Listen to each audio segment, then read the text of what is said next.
सन 1875 में चलकड़ के एक निर्धन परिवार में एक शिशु का जन्म हुआ। बृहस्पतिवार को जन्म लेने के कारण इस बच्चे का नाम बिरसा रखा गया। किसे पता था कि एक दिन ये बालक जंगलों में रहने वाले समाज को उनके गौरव की याद दिलाने वाला बिरसा मुंडा बनेगा। बिरसा, बिरसा, कहाँ है रे तू? माँ, मैं इधर हूँ। तू फिर से अकेला जंगल में गया था? कहीं कोई बाघ भालू उठा ले जाता तो? माँ, तू फिक्र मत कर, ये जंगल मेरा दोस्त है। इसके सभी जानवर मेरे भाई। बिरसा पढ़ाई में तेज था और ये देखकर उसका दाखिला मिशनरी स्कूल में करवा दिया गया, लेकिन वहाँ पढ़ने के लिए उसको जबरन धर्म परिवर्तन करना पड़ा।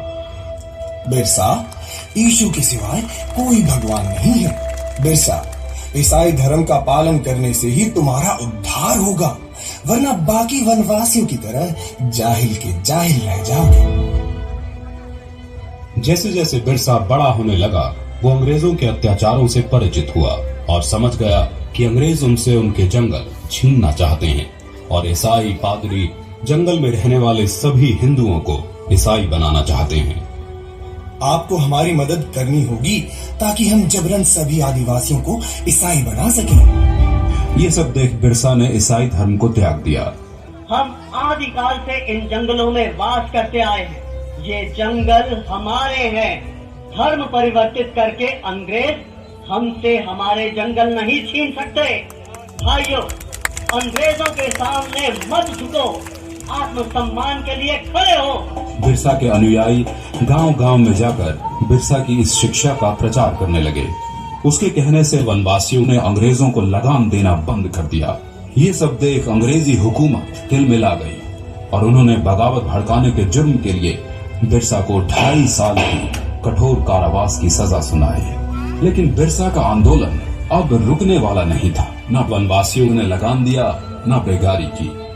बिरसा के छूटने पर सारे वनवासी उसके गांव में इकट्ठा हो गए। बिरसा की क्रांति की पुकार से सिंध भूमि, चाईबासा और रांची के जंगल गूंज उठे। अब वक्त आ गया है जब हम अपनी जमीनें अंग्रेजों से वापस लेंगे और एक नए सतयुग का आरंभ होगा। हम इस धरती के पुत्र हैं और यहाँ हमारा राज होगा। बिरसा गांव-गांव घूमकर अंग्रेजों के खिलाफ मोर्चा बढ़ाने लगा। बिरसा के अनुयायी तीर कमान से लड़कर भी अंग्रेजों की बंदूकों पर भारी पड़ने लगे। वे जंगल से आते और अंग्रेजों को मारकर गायब हो जाते। जिस तरह बिरसा हम पर और हमारे ठिकानों पे हमला कर रहा है, ऐसे तो ईसाई धर्म का यहाँ अंत ही हो जाएगा। बिरसा वनवासियों को ईसाई बनने नहीं देगा। हम बिरसा के सिर पर भारी इनाम रखेंगे, फिर देखते हैं वो भागकर कहाँ जाता है। हाँ, क्यों नहीं? रुपयों के लालच से भी किसी वनवासी ने बिरसा से गद्दारी नहीं की और अंग्रेजों को एक के बाद एक हार का सामना करना पड़ा। एक बार जंगल में खाना बनाने के धुएं से अंग्रेजों को बिरसा के ठिकाने का पता चल गया। सभी वनवासी सरदार बिरसा समेत पकड़े गए और उन्हें सख्त कारागार में डाल दिया गया। बिरसा की कमर और पैरों में लोहे की बेड़ियां डाल उसे एक छोटी सी कोठरी में बंद कर दिया गया। अंग्रेजों ने उसके खाने में आर्सेनिक नाम का जहर डालकर उसे मरवा डाला और दुनिया को ये बताया कि वो हैजे से मर गया। मात्र 25 वर्ष की आयु में बिरसा अपने धर्म और देश की रक्षा के लिए शहीद हो गया।